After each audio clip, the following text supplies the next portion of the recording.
يسعد لي صباحكم مستمعينا من جديد عبر الموجة 103.5 ولكل متابعينا على صفحتنا على الفيسبوك بوير عربي. طبعا لساتنا مستمرين معكم بفقرات عطر الصباح. لهاليوم وصلنا لفقرتنا الحوارية واللي رح يكون فيها ضيفنا الفنان ريبر وحيد سفير ذوي الاحتياجات الخاصة. طبعا سيتم قبل ما أنا رحب بالأستاذ الفنان ريبر وحيد، رحب إني أنا لكم إنه رح يتم غدا الأربعاء بتاريخ 16 أيلول افتتاح مركزين لمعالجة مرضى السرطان برعاية منظمة أوتشا التابعة لمكتبة الأمم المتحدة للشؤون الإنسانية والجمعية السورية لعلاج مرضى السرطان الأطفال ورعايتهم CCS. المركز الأول سيكون في مدينة الحسكة مركز اللؤلؤة، فيما المركز الثاني سيكون في مدينة قامشلو مركز خدمة مرضى الأورام. هلا فيني رحب فيك فنان ريبر وحيد سفير ذوي الاحتياجات الخاصة، أهلا وسهلا فيك ويسعد لي صباحك ببرنامج عطر الصباح. الله يسعد صباحكم وسرجع ضاء وقال لك بخير سلافو ريزي جوارة. يسعد لي صباح روش باش. اهلا وسهلا. وبوير يعني بوير غالية على قلبي، اهلا وسهلا. يسعد لي صباحك وروش باش. سيد ريبر، لقد صرحتم في وقت سابق لبوير FM أنه سوف يتم افتتاح مركزين لمعالجة مرضى السرطان برعاية منظمة أوتشا التابعة لمكتبة الأمم المتحدة للشؤون الإنسانية والجمعية السورية لعلاج مرضى سرطان الأطفال ورعايتهم. يعني يا ريت لو تحكي لنا وللمستمعين والمشاهدين عن ذلك. أول شيء في شوية تضخم إعلامي زايد، بعض الناس انفقدت ما قدمت لهالمشروع. أنا راح أقول لك الأمور تماما لأني أنا بهذا الموضوع تماما. أوتشا هي عبارة عن منظمة إدارية نسقت، أما في كثير من الناس تبرعت وقدمت أموال لخدمة هالمنطقة. وطبعا المنفذ الوحيد لهالمشروع هو جمعية السورية لعلاج سرطان الأطفال CCO، وهي الآن متواجدة في الحسكة. واليوم راح يكون الافتتاح، اليوم الساعة 12 راح يكون افتتاح في مركز اللؤلؤة، وبكرة الساعة 12 راح يكون في مركز الأورام بنك الدم سابقا في القامشلي وقامشلو. هذا الموضوع كنا نعمل عليه طبعا بالتعاون والاتصالات مع السيدة مزنة علبي مديرة الجمعية من 7-8 شهور، لأنه قبل كانوا يجوا على مركز اللؤلؤة والقامشلي يقدموا، لكن ما كان في هذا الدعم المالي. انت بتعرفي انه جرعات السرطانات غالية ويكلف مرضى السرطان، واظن انت بتعرفي بهذا الموضوع اكثر وحدة.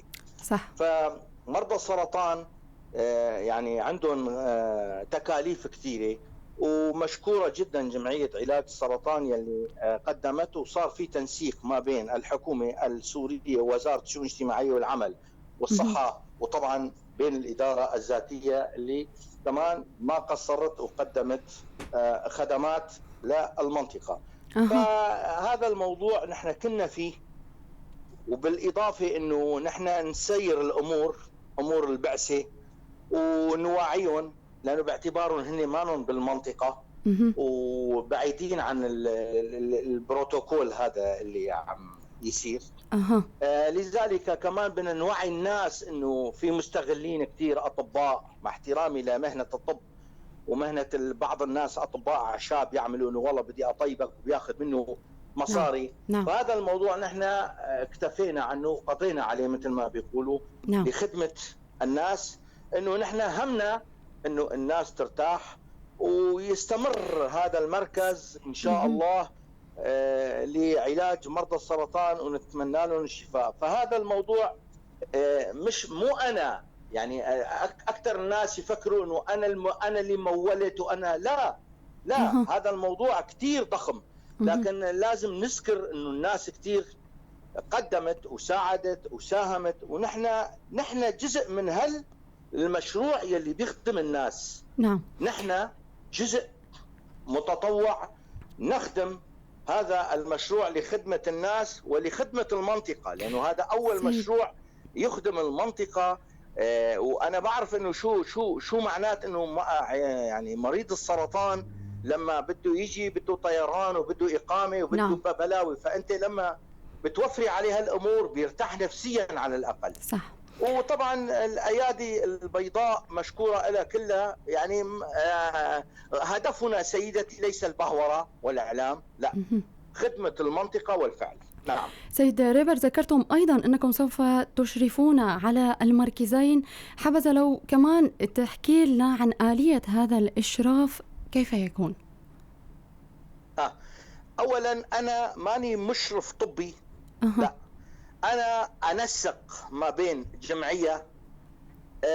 بروتوكولي هو أنه مثلا تواصل بيني وبين الجمعية، لأنه الجمعية هي اللي بتنفذ هذا المشروع. نعم. مثلا لزمهم شيء كادر طبي، بدهم شيء، هذا مهمتي أنا هيك. أما الشكر والكبير لطاقم الأطباء اللي بيتعبوا واللي بدهم يشتغلوا، فالتنسيق والإشراف يكون إداري. فهمتي علي سيدتي؟ نعم. يعني مثلا إذا بده شيء بيلزمه شيء بيخبرني، عرقل معه شيء بيخبرني، تنسيق ما بين هون وهون، تأمين أدوية، تأمين متبرعين، اتصال مع الجهات المسؤولة سواء كانت مع الحكومة أو مع الإدارة الذاتية. فهذا الموضوع كمان يعني مهم جدا، إن لما إنك بدك تسيري أمر بعثة من المعابر وتجيبي لهم تراخيص وتمشيهم، يعني هذا كمان موضوع مهم جدا، انه لولا هذا الموضوع ما بيمشي الامر. نعم. فهذا جزء من عملي معهم. نعم. سيد ريبر، ما هي أهمية افتتاح هكذا مراكز في هذا الوقت بالذات، والمنطقة تمر بظروف صعبة في ظل انتشار وباء كورونا والأزمة الاقتصادية؟ طيب أنا يا عيوني، نحن أولا نعيش في وضع غلاء معيشي لا يطاق. تمام. وجرعة السرطان اليوم أقل شيء 300,000. نعم. هلا أنا بدي أقول لك 300,000 ما بيعملوا شيء، بس مين راح يجيبهم؟ الوضع صعب كثير. فنحن يعني جمعية علاج سرطان الأطفال قدمت هذا المشروع، ومشكورة جدا جدا جدا، وساهمت في هذا المشروع لتخفف عبء عن الناس. مشكورين جدا. هن بحلب، ولكن من خلال انه التواصل معنا انه المنطقه مليئه بمرضى السرطان وتعاني من السفر، عناء السفر وعناء المصاريف. يعني عناء السفر وعناء المصاريف صعبه جدا جدا على الانسان. يعني انسان قدامك بيموت وما معه حق جرعه، شو بدنا نعمل؟ مصيبه هاي. نعم. فهذا الموضوع يعني خفف عبء، ويهمنا مثل ما انا قلت الناس تستفيد.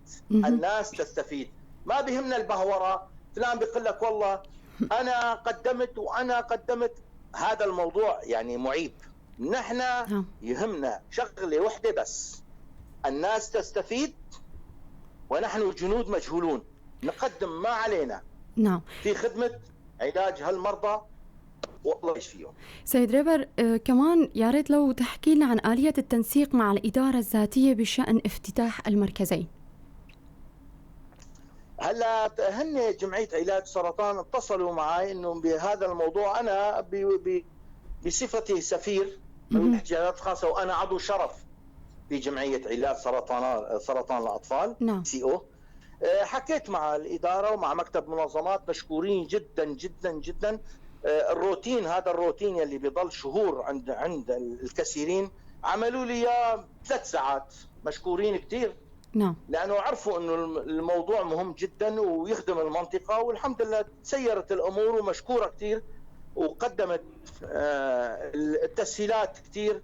وإذا لزمنا أي شيء كمان نتواصل معهم، ما بيقصروا لا هن ولا الحكومة.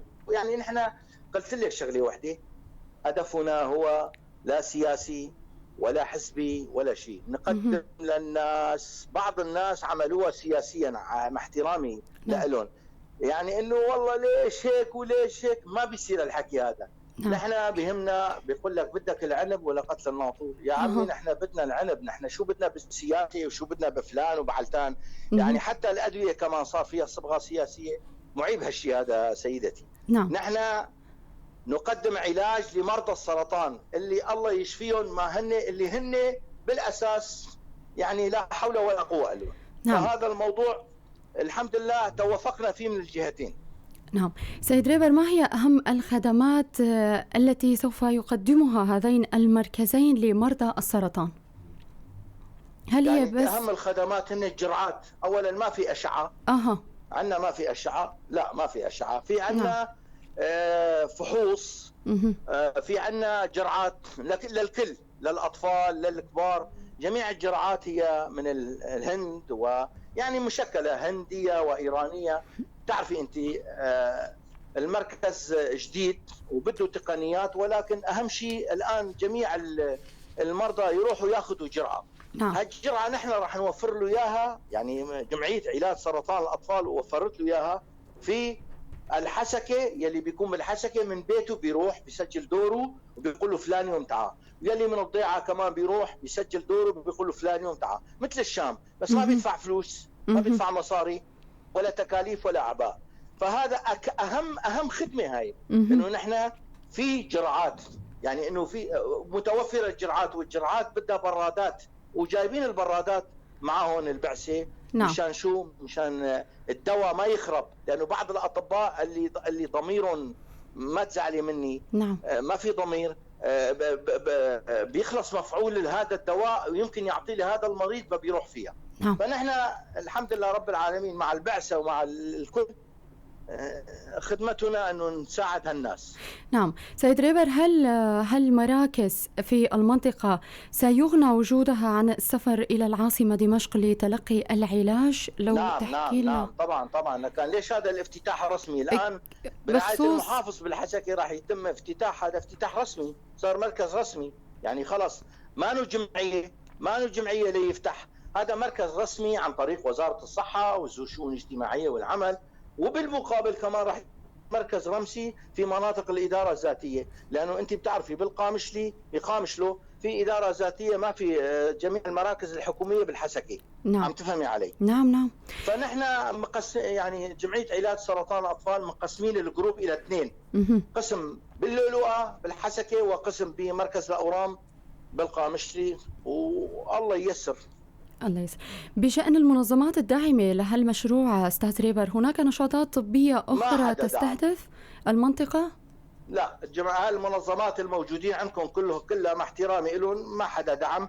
في خيرين وفي أوتشا، ولكن الخيرين المتبرعين سيدتي، لأنه علاج السرطان بيكلف الجرعات.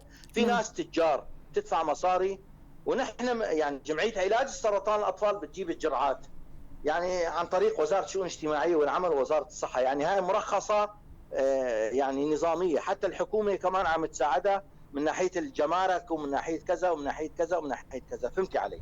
نعم. سيد ريبر، ماذا بشأن جائحة كورونا وعدم تقديم المساعدات الطبي لمناطق الإدارة الذاتية؟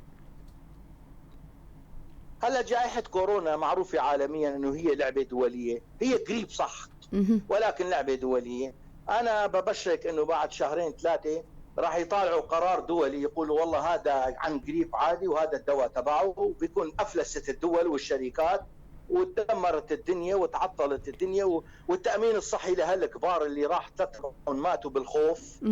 يعني جائحة كورونا لعبة دولية، يعني ما مثل القريب. يعني هلا الإنسان بيموت قريب، بس هذا يصاب بالكريات الحمراء مشان المناعة فقط لا غير. يلي عاملينه أكيد لهم مصلحة، يعني يلي طلع من بلده هو اللي عامله بالتعاون مع فلان وفلان وفلان مشان يضربوا شركات الانتاج، الشركات الضخمة سيولة مالية. الهدف من كورونا هو مال فقط لا غير، وتدمير العالم اقتصاديا.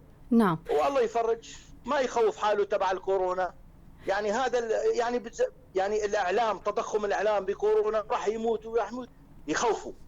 لا يخاف ولا شيء، عادي قريب عادي. إذا واحد بده يقرب بيضل 20 يوم 15 يوم. نعم. على سعلة وعلى سخونة وعلى شيء، ما بدها شيء. نعم. لا يخاف. نعم. كلمة أخيرة لك سيد ريبر وحيد بتحب تقلنا إياها؟ كلمة أخيرة سيدتي. تفضل. كلمة أخيرة، نتمنى أن نكون خدام الإنسانية بعيدا عن السياسة. نتمنى أنه نخدم بلدنا منطقتنا، نكون خدم لمنطقتنا. وشكرا لكم، شكرا لكل من ساهم في عمل إنساني، كل عمل إنساني يقدم له الإنسان شكرا لانضمامك. الأساس ما يهمنا. وشكرا لبوير وتحياتي لكم. شكرا لك. مستمعينا ومتابعينا، وصلنا لنهاية فقرتنا الحوارية لهاليوم، ويلي كان فيها ضيفنا الفنان ريبر وحيد سفير ذوي الاحتياجات الخاصة. برجع بتشكر انضمامك لنا. وهلأ مستمعينا ومتابعينا على الساعة 11 عنا موجز الأخبار باللغة العربية، ومن بعدها بنرجع لنكمل باقي فقرات عطر الصباح. استنونا.